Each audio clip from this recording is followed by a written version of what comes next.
je peux vous expliquer ça en parlant du cancer lui-même, par le fait que le cancer du sein, maintenant, on a beaucoup de données biologiques. On a vraiment réussi à décrypter le cancer du sein.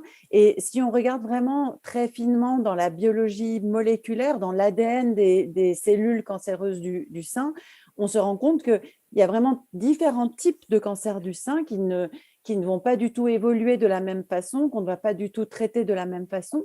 Alors, celles qui ont eu affaire à cette maladie savent déjà qu'on a des cancers du sein hormonodépendants et puis ceux qui ne le sont pas. Après, on a d'autres récepteurs, d'autres façons de caractériser ces cancers. Par exemple, il y a un récepteur qui s'appelle le HER2. Certains cancers du sein vont avoir ce récepteur, d'autres pas.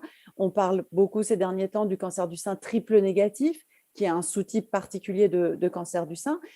Et bref, il y a vraiment ces différences fondamentalement biologiques entre différents types de cancer du sein qui font que finalement, ce n'est presque pas la même maladie, ce n'est plus le même cancer. Et puis, il y a aussi le fait que chaque cancer du sein va se présenter de façon différente en fonction de la taille, en fonction des ganglions qui sont atteints, en fonction de la présence ou non de métastases.